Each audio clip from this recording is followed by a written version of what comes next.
mereka yang sungguh-sungguh akan berhasil. Kebahagiaan akan datang atas kemurahan Tuhan. Tuhan mengabulkan semua permintaan. Jika dilakukan dengan tulus, Tuhan akan menolong. Tidak kurang sandang pangan. Terkabul semua keinginan.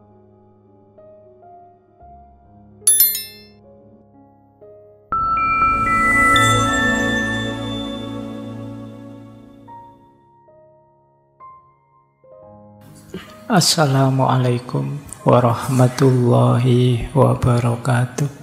Bismillah, mari kita lanjut lagi, belajar lagi.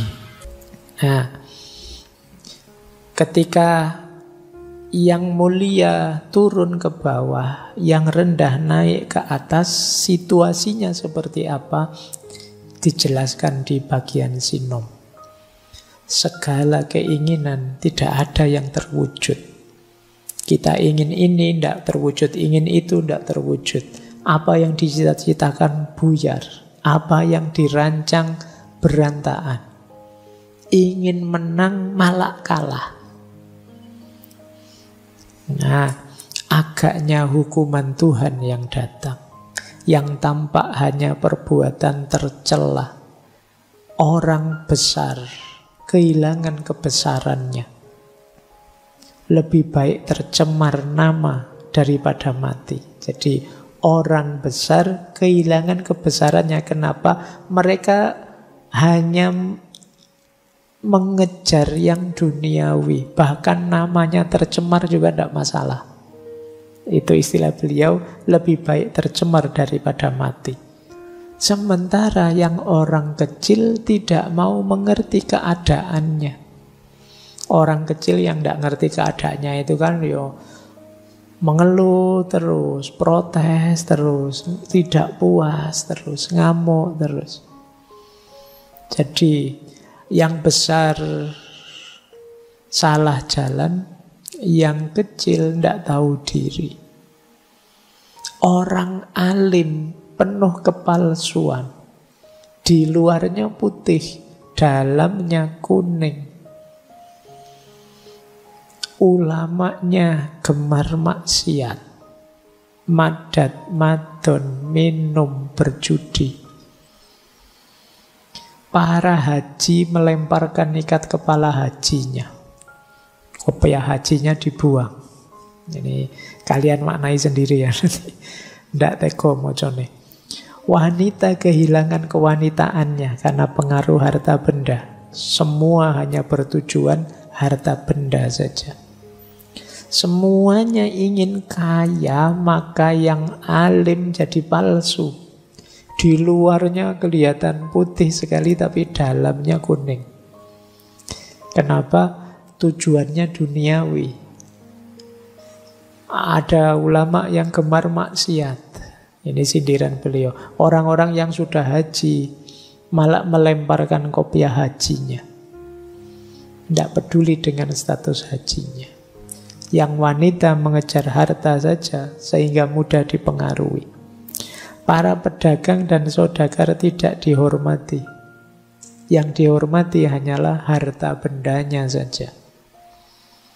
Itu mungkin kita sering ngeritik-ngeritik, maki-maki pengusaha ini, pengusaha itu, tapi kalau disangoni ya gelem.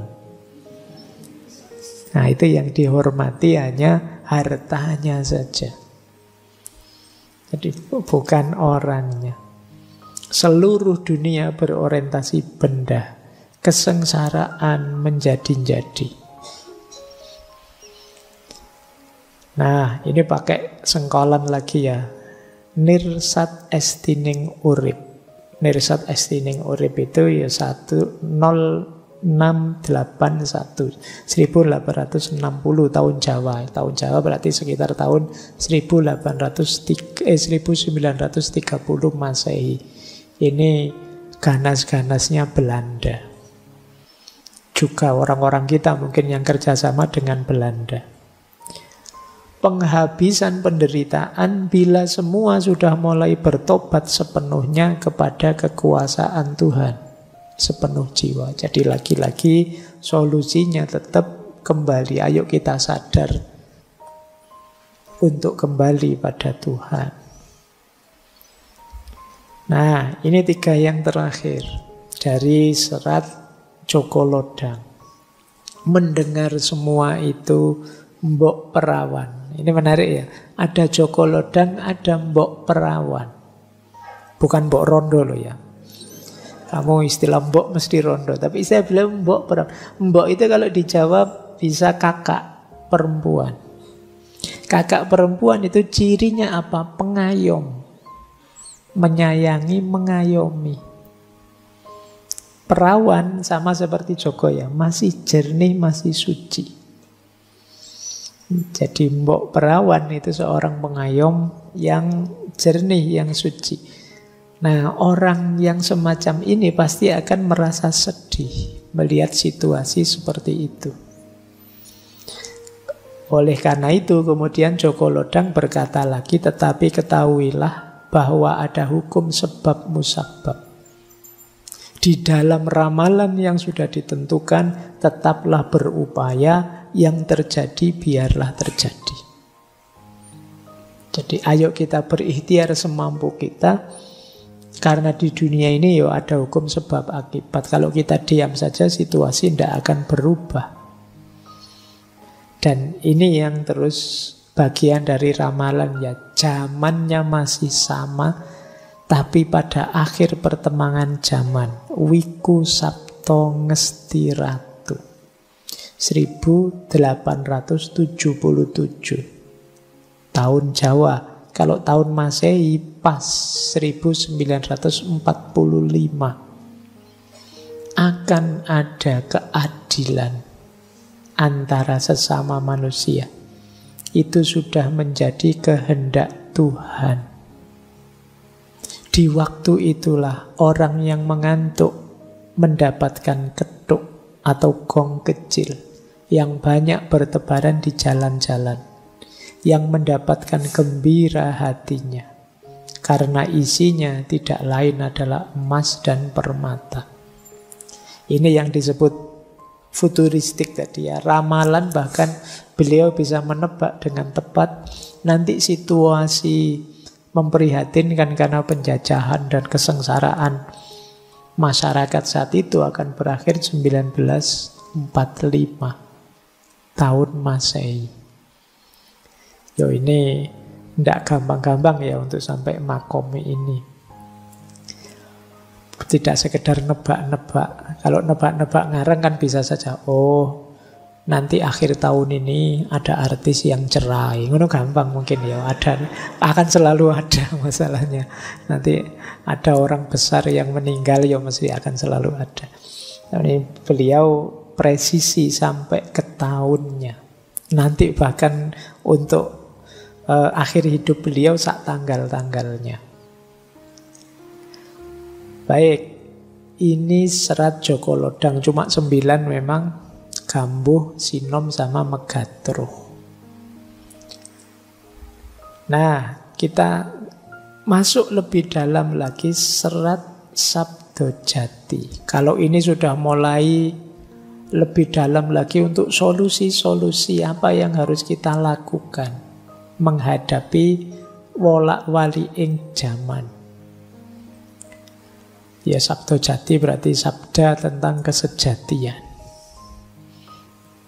Oke ya, isinya begini, nasihat beliau. Ini ditulis terakhir sebelum nanti beliau meninggal.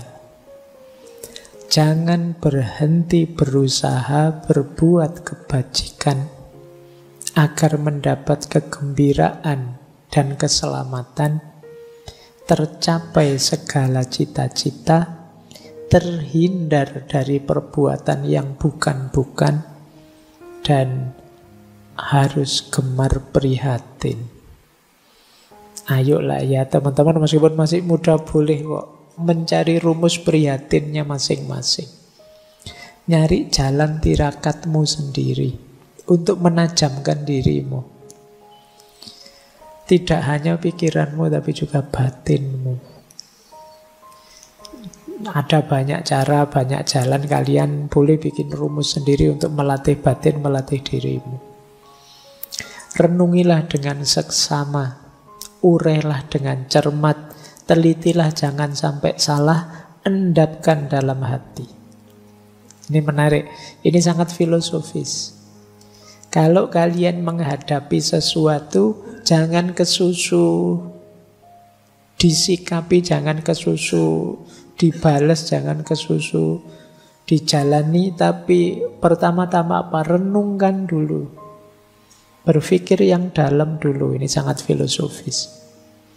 Kalau sudah kamu urai, biar paham posisinya, kamu teliti. Dan tidak hanya itu, endapkan dalam hati, rasakan.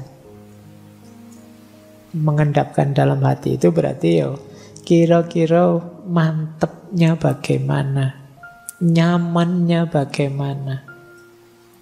Itu namanya diendapkan dalam hati. Disitulah kita bisa mudah menanggapi sesuatu. Jadi berarti yang nomor satu itu memerintahkan kita untuk berbuat baik. Yang nomor dua memerintahkan kita untuk berpikir jernih. Kita lihat bait ketiga. Senantiasa mendambakan anugerah kebaikan, mengendapkan pikiran hingga jernih, mengheningkan hati hingga kosong, meski sebenarnya berisi. Isinya adalah cipta yang sejati. Kalau ini secara umum nuntun kita untuk mengarahkan gerak hati. Ya, kalau bahasa lainnya niatnya harus lurus. Jadi selain kebaikan yang kita lakukan, pikiran yang jernih, orientasi dan tujuan serta niat kita yang lurus. Hati kita kosongkan dari kepentingan-kepentingan duniawi, kemudian kita isi dengan yang sejati. Senjata yang keempat apa? Kesabaran. Jalankan semua itu dengan penuh kesabaran. Sebab jika bergeser akan mengkhawatirkan. Jika kesurupan setan gundul yang menggoda membawa kendi berisi uang banyak. Nah, yang bisa membuat kita kesurupan apa? Setan gundul. Setan gundul itu biasanya membawa kantong isinya uang. Nah, jadi orang sudah tirakatan membersihkan hati, membersihkan pikiran, meluruskan niat. Begitu ketemu duit, bisa saja melenceng karena itu godaan paling berat. Yang bisa kesurupan jin lebih gampang, kalau kesurupan duit lebih susah. Setan gundul ambisi untuk nyari duit, kata Ronggo Warsito. Makanya hati-hati dengan setan gundul itu. Kan kita selama ini ada prinsip UUD, apa-apa ujung-ujungnya duit. Dengan uang apa sih yang tidak selesai? Tapi kalau kita seperti itu, ya kita kehilangan kejernihan diri tadi. Eman-eman. Nah, maka ayo kita prihatin, tirakat, ayo membersihkan pikiran, membersihkan hati, ayo mengorientasikan diri ke arah yang positif, niat yang baik. Mari menjalankannya dengan sabar dan hati-hati kesurupan. Dilanjutkan kesurupan selanjutnya apa? Bila terpengaruh oleh perbuatan yang bukan-bukan, akan menjadi sarang iblis. Senantiasa mendapatkan kesulitan, kerepotan, sulit menenangkan hati, seperti orang mabuk kepayang. Jadi selain duit tadi, kadang-kadang apa? Kita ngurusi hal-hal yang tidak penting, yang tidak ada gunanya, yang efeknya kadang malah negatif. Kelihatan sibuk luar biasa tapi tidak ada manfaatnya. Jadi kita repot, kita sulit, tapi hati kita tidak tenang, seperti orang mabuk. Kenapa bisa begitu? Biasanya karena kita terpengaruh oleh perbuatan yang bukan-bukan. Ya termasuk kalian ya, sekarang saatnya berarti kita cermati dalam sehari kita ngapain aja sih. Seminggu ini saya ngapain aja, menghasilkan apa, memproduksi apa. Kalau lebih banyak yang tidak penting, yang bukan-bukan, rumusnya beliau, berarti sebenarnya diri kita jadi sarangnya iblis. Iblis nyaman deket-deket kita karena kita melakukan hal-hal yang tidak penting, yang tidak perlu. Akhirnya apa? Kalau jadi sarangnya iblis, kata Ronggo Warsito, hatinya jadi tidak tenang. Was-was terus. Rasanya kok tidak nyaman terus. Seperti orang mabuk. Kita jalan kemana-mana seperti orang bingung. Tidak ngerti tujuan mau apa. Akhirnya apa? Kalau terlalu banyak melakukan hal yang tidak penting, akhirnya tidak tertarik terhadap perbuatan kebajikan. Terlalu sibuk dengan yang bukan-bukan, perbuatan baik jadi tidak menarik. Segala yang baik lari, sebab kita sudah atmosfernya atmosfer buruk. Lupa Tuhan. Lupa dengan ajaran Tuhan. Ajarannya musnah berkeping-keping. Jadi dunia sekeliling kita akhirnya negatif semua. Yang positif kita lupa sudah. Nah, bukankah banyak orang pinter, banyak orang cendekiawan dan lain sebagainya. Tapi kata Ronggo Warsito apa? Namun demikian, yang melihatnya bagaikan matanya kemasukan pasir. Orang cerdas intelektual itu melihat semua itu kayak orang kelilipan. Jadi tidak terlalu peduli. Tidak kelihatan aslinya apa. Tidak melihat betapa sengsara, betapa banyak kebingungan, betapa banyak keresahan di sekelilingnya. Itu bahasa beliau seperti orang kelilipan. Yang bisa melihat itu kan ya tadi istilah beliau ya, ada orang pinter, ada para alim dan lain sebagainya. Itu tidak peduli dengan apa yang terjadi tadi. Seperti orang yang matanya kena pasir. Akhirnya apa? Banyak orang yang bersujud pada yang jahat. Orang jahat, orang buruk ditunduki sedemikian rupa, dianggap utusannya Tuhan. Nah, ini mulai sekarang kalau bahasa kita mempertuhankan yang bukan Tuhan. Bahkan orang jahat kita anggap utusannya Tuhan. Itu ketika kita tidak bisa tadi, tidak bisa tirakat, tidak bisa membersihkan hati, tidak bisa sabar dan lain sebagainya. Nah, coba kita cek diri kita. Kata beliau selanjutnya begini, tapi bagi orang yang bijaksana, biasanya cirinya apa? Galau hatinya.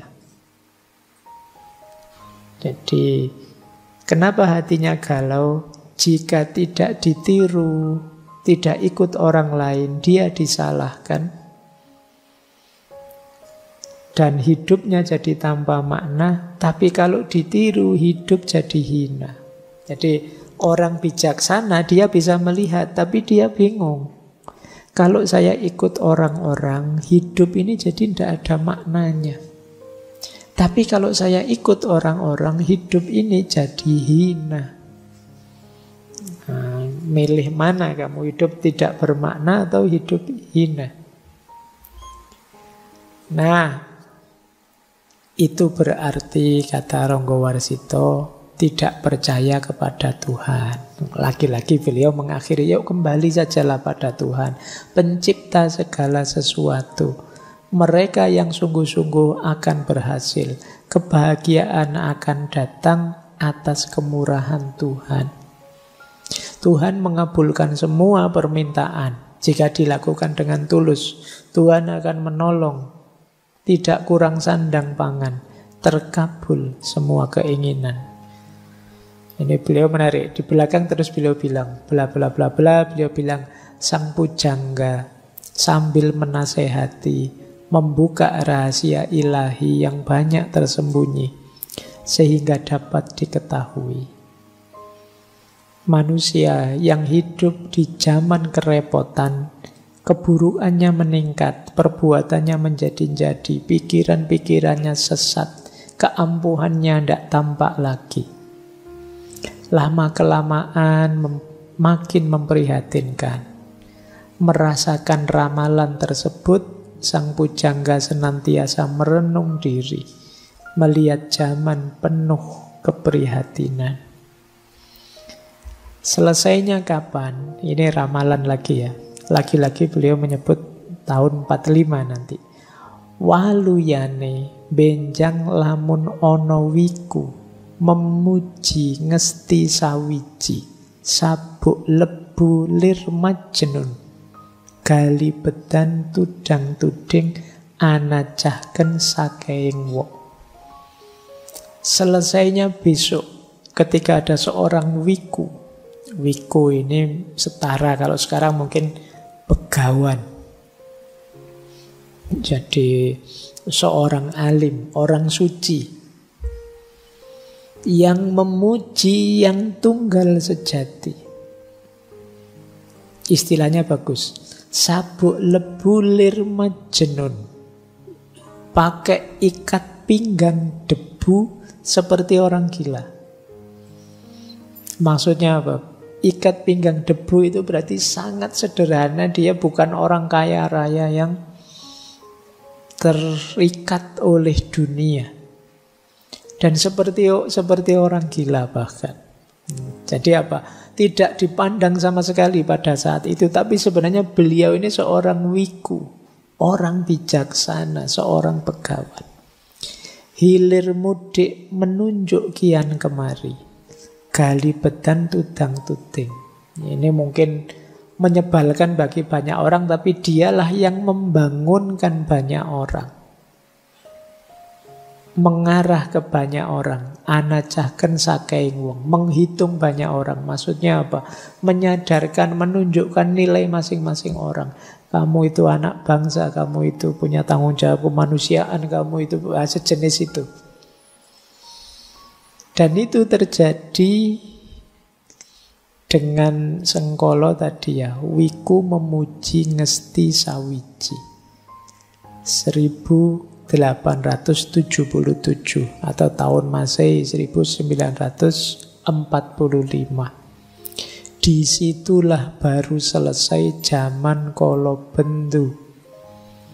Kolo Subo kang gumanti diganti dengan zaman Kolo Subo. Wong cilik bisa gumuyu, rakyat kecil bisa tertawa. Nora kurang sandang bukti, tidak kekurangan sandang pangan, sediane kabeh kelakon. Semua keinginannya terpenuhi. Nah, ini 4 yang terakhir ini ramalan tentang diri beliau sendiri. Penglihatan sang pujangga belum tuntas, seperti benang yang terus diulur. Namun karena umur, sudah saatnya mencapai kesejatian. Pulang ke tempat yang sejati. Jadi beliau ini visinya, penglihatannya masih panjang. Seperti benang yang diulur. Ingin cerita banyak, tapi terbatas oleh umur. Yang terlihat hanya kurang 8 hari lagi. Waktu kematian akan tiba. Terlihat di Lauhil Mahfud kembali menghadap Tuhannya, tepatnya pada hari Rebu Pon. Tanggal 5 kira-kira waktu zuhur bulan Selo tahun Jimakir. Wuku tolu windu sengoro. Itu kalau dimasehikan tanggal 24 Desember 1873 pas. Itulah saat yang ditentukan. Jadi ini beliau membaca kapan aku meninggal bisa pas. Sak jam-jamnya. kira-kira waktu zuhur Rebu Pon. Nah, yang terakhir beliau karya ini ditulis hari Rebu 28 Syawal tahun Jimakir dengan hitungan condro Sembah Mukso Pujonggoji. Nah, ya sama, 1802 atau kalau Masehi 1873. Jadi ini tidak lama setelah nulis serat ini beliau meninggal. Masih di tahun 1873. Nah, ini yang tadi kita sebut ya, sebuah filsafat sejarah yang spekulatif tapi futuristik, juga agak mistik. Yang ini, keahlian seperti ini ya mulai jarang hari ini. Baik, ini salah satu perspektif yang berbeda untuk kita memahami sejarah. Terakhir, ini ada serat, tapi saya tidak menyampaikan bait per bait, kunci-kunci saja ya, mungkin pada saatnya teman-teman perlu bahan untuk merenung. Saya ambil dari serat Pamoring Gusti, Pamoring Kawula Gusti. Jadi pamor itu semacam cahaya, semacam guratan yang muncul biasanya ada di keris itu ya. Nah, ini salah satu jalan ya menghadapi zaman edan. Tadi kita akan diminta untuk mendekat pada Allah. Apa sih yang harus dilakukan? Topo. Menurut Ronggo Warsito ada beberapa jenis topo. Ya istilahnya topo itu bahasa tasawufnya uzlah, menjauh, melakukan bahasa Jawanya tirakat, bahasa sufistiknya riadoh, latihan. Topo paling dasar ya topo jasmani, fisik. Ya kalau kita di bulan Ramadan itu kan topo fisik, puasa fisik. Ada topo budi. Topo budi itu kita menetapi akhlak yang terpuji, menyingkirkan akhlak yang tercela. Ada topo hawa nafsu. Topo nafsu itu mengendalikan 4 nafsu kita. Ada nafsu al-luwamah, bahasa Jawa ya, kalau bahasa Arabnya lawamah. Ada nafsu amarah, ada nafsu supiyah, ada nafsu mutmainnah. Al-luwamah nafsu biologis. Amarah itu emosi. Supiyah itu ambisi, pikiran, duniawi. Mutmainnah itu hati, ketenangan. Ini 4, mari kita kendalikan, itu namanya topo nafsu. Ada topo rasa.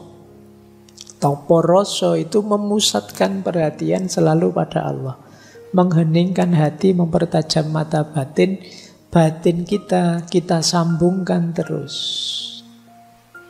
dalam zikir mengingat Allah. Namanya topo rasa.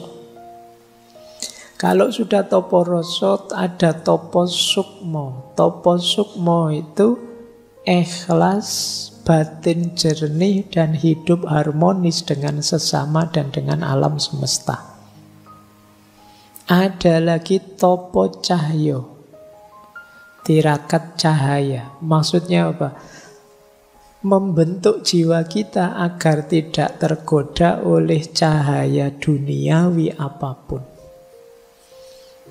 Berarti ini level fana sudah lepas dari segala godaan duniawi, dan puncaknya adalah topo urip. Topo urip itu memasrahkan diri kita sepenuhnya kepada Allah. Kalau kita melakukan topo-topo ini, maka diri kita akan jadi manusia yang berpamor Gusti. Kalau di bahasa Indonesia kan bercitra Tuhan. Inilah nanti dalam tasawuf yang disebut takholak bi ahlakillah. Nah, ini jalan agar kita tetap waras di zaman edan. Ya, kalian ingat-ingat saja, pilih saja, lakukan semampu kalian, entah di level yang mana, biar kita tetap waras menghadapi wolak-walik zaman. Baik, saya kira itu ya malam hari ini. Materinya agak padat, banyak. Ya, semoga rekamannya bagus. Kalau kalian tidak paham bisa mengulang-ulang. Saya kira itu untuk malam hari ini. Insya Allah bulan depan kita lanjutkan di tema yang berbeda. Setelah jungkir balik zaman di bulan ini, nanti kita tema baru bulan depan. Saya akhiri sekian, kurang lebihnya mohon maaf. Wallahul muwaffiq, wallahu a'lamu bissawab. Wassalamualaikum warahmatullahi wabarakatuh.